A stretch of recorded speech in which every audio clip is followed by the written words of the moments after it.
The return. A deeper cut, a cold. Beginning. In a small village beside a winding river, Sarah's life began with disappointment. Her poor parents worked hard on a small piece of land. They had dreamed of a strong son to help them. Instead, they had Sarah. Love was scarce in their small, damp hut. Food was often not enough. When Sarah turned 8, her world tilted. Her mother, worn down by hardship, married Robert, a man with a quick temper, and his own son, James. Their small hut became even more crowded, filled with a tension Sarah could feel in her bones. Life became a shadow for Sarah. James, 2 years older, received the best treatment. He got new clothes for the village school. He always had the biggest piece of fish at dinner. Sarah wore James's old patched clothes. She watched him eat while her own stomach growled. Her days started before sunrise. While James slept, Sarah walked miles to fetch water from the river, her small arms aching. She fed the squealing pigs. She scrubbed the rough wooden floors. She collected firewood from the nearby forest, her hands scratched by thorns. Robert often yelled at her for small mistakes. Sometimes his anger turned physical. A slap for dropping vegetables, a push for being too slow. Her mother rarely intervened, her eyes looking away, perhaps afraid herself. Many nights, Sarah cried silently in the cold, dark kitchen. She would curl up on a thin mat near the dying embers of the fire, hunger a constant ache. Her only comfort was a small, worn scarf her birth father had left behind. She clutched it tightly, dreaming of escape. Only old Mrs. Brown, whose small stall near the river sold warm, sweet porridge, showed real kindness. Sometimes, seeing Sarah's thin frame and sad eyes, Mrs. Brown would quietly give her a bowl of leftover porridge. "Life is hard, little bird," she'd whisper, her wrinkled face kind. "But keep your heart good. Fly high when you get the chance. Don't let bitterness trap you." Sarah listened, finding a tiny spark of hope in the old woman's words. Flight into the unknown. One stormy evening, the wind howled like a hungry wolf. Rain lashed against the thin walls of the hut. Sarah, clumsy from tiredness, dropped a clay bowl. It shattered on the floor. Robert exploded in rage. The beating that followed was worse than usual.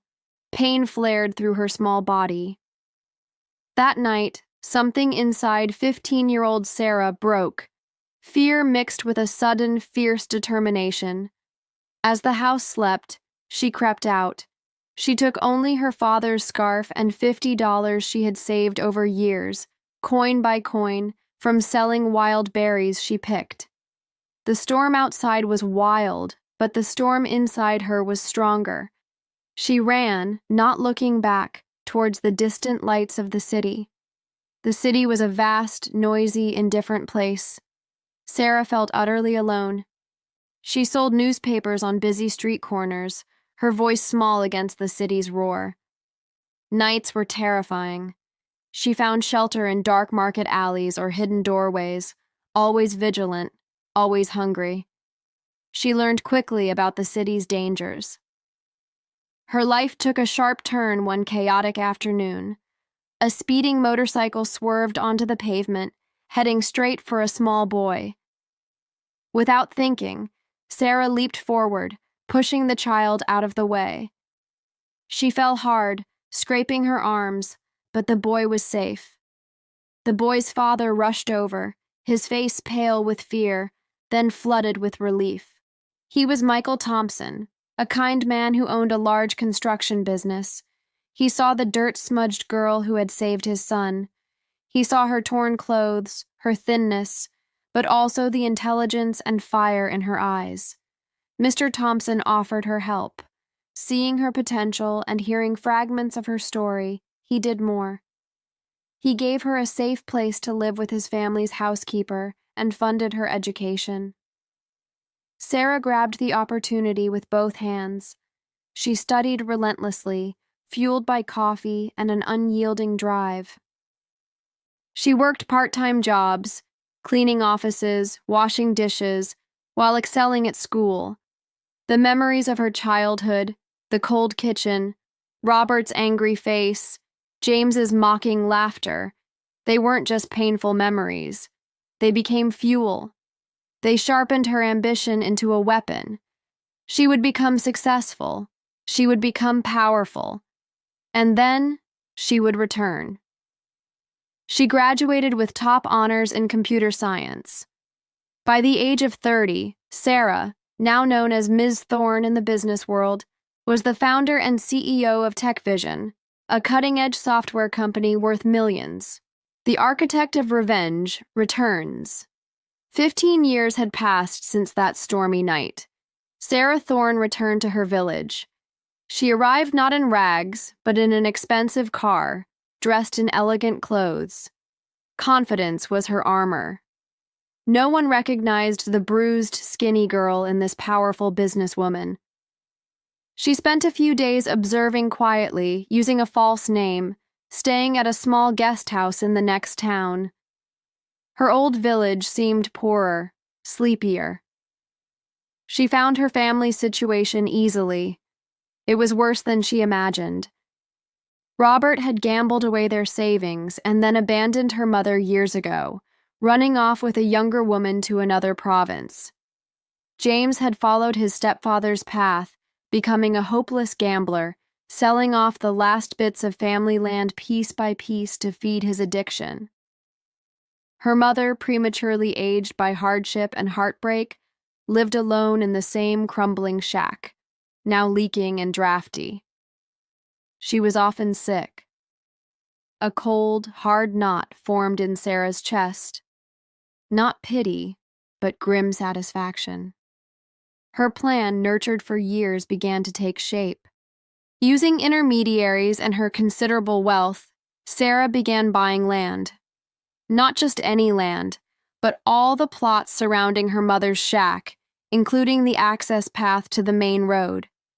She presented plans to the village council, not for a resort, but for a small chemical processing plant, TechVision's new subsidiary. She promised jobs, progress, investment. She lied smoothly. The factory would actually handle toxic byproducts, subtly polluting the nearby stream, the same stream her mother used for washing. Her investigators located Robert easily.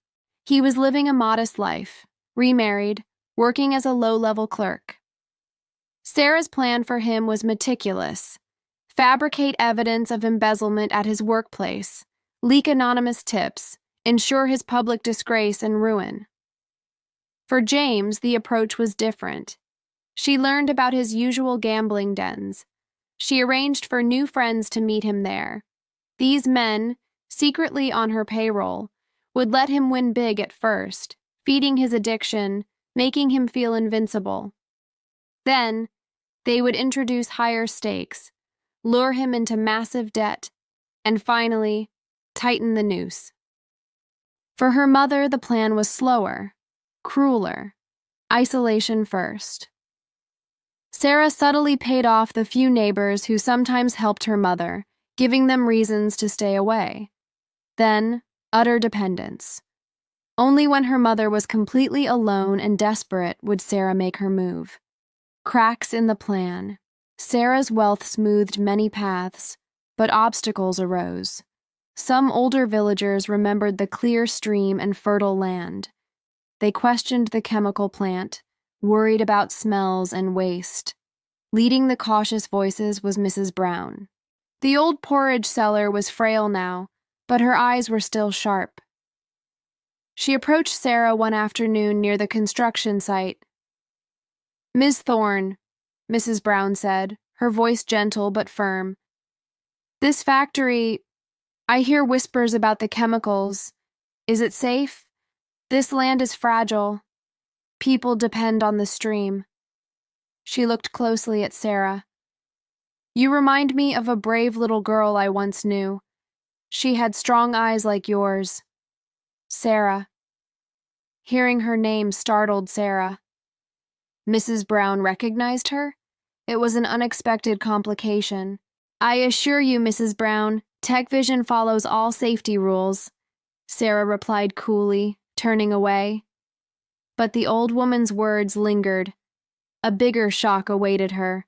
Driven by a cold need to control every detail, Sarah broke into her mother's shack one night.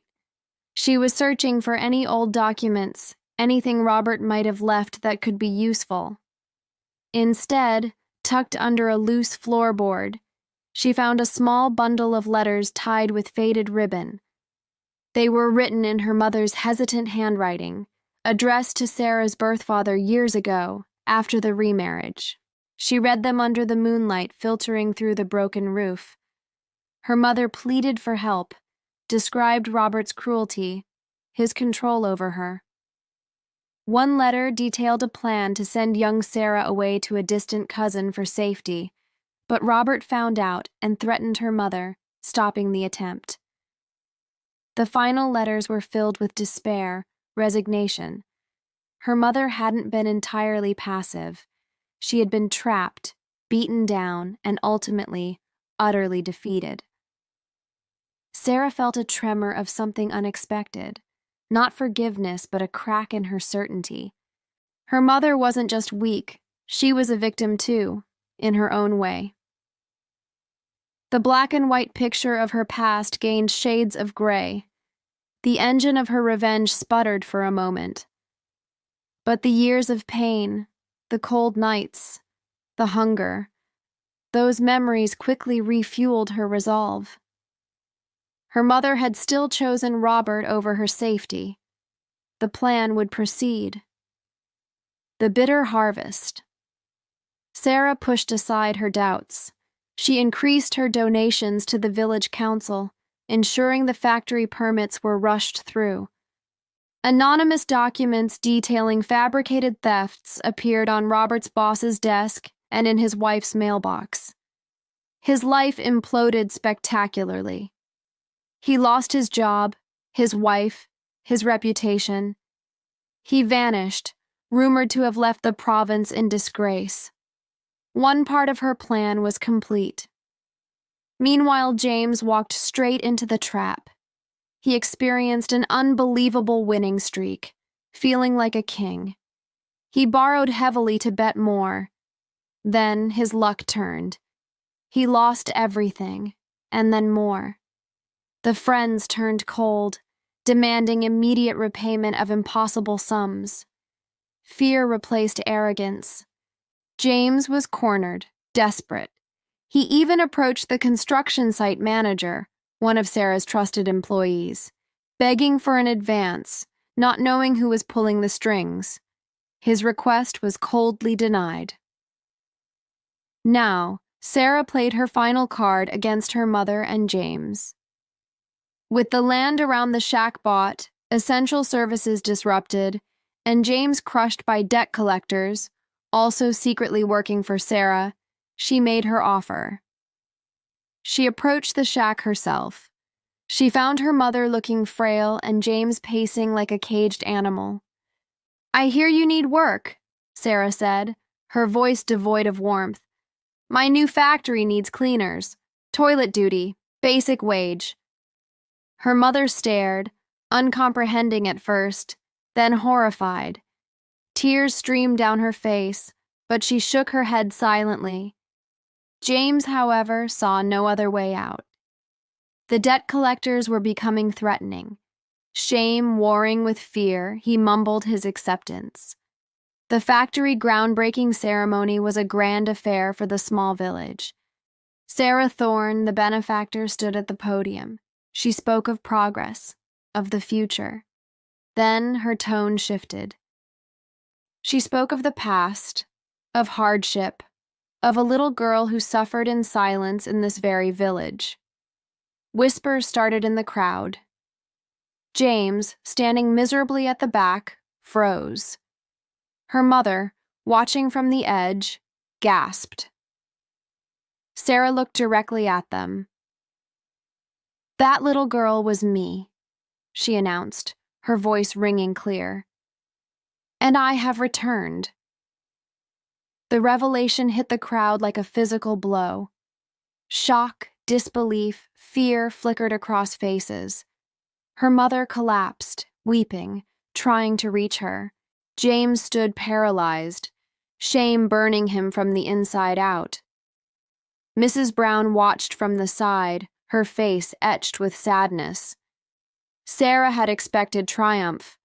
Instead, she felt a strange, hollow emptiness. The echoes of revenge.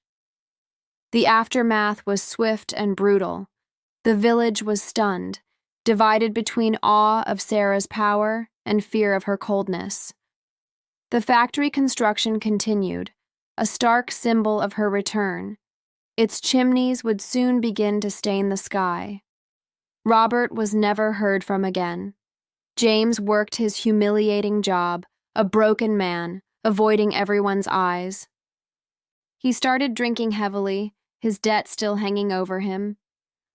One rain-swept morning, weeks later, his body was found by the river. Whether accident or suicide, no one knew for sure. Sarah's mother refused to live under the shadow of the factory or her daughter's cold fury. Aided secretly by Mrs. Brown, she quietly left the village one night, leaving only the worn bundle of letters behind on Sarah's doorstep. Sarah was now truly alone with her victory. She had achieved her revenge. Her tormentors were punished. She was powerful, wealthy, untouchable. Yet standing in her luxurious, empty office overlooking the village and the rising factory, Sarah felt no peace. The ghosts of her past were not exorcised. They were joined by new ones. The ghost of James, the ghost of her mother's final, silent departure. Mrs. Brown visited her one last time. "You flew high, Sarah," she said sadly, looking at the factory smoke. "But you burned your own wings on the way up. Revenge builds a cold house. I hope one day you find a way to build something warm instead." Sarah Thorne lived a long life, her company growing ever larger, but the success felt like ashes in her mouth. She learned the hardest lesson.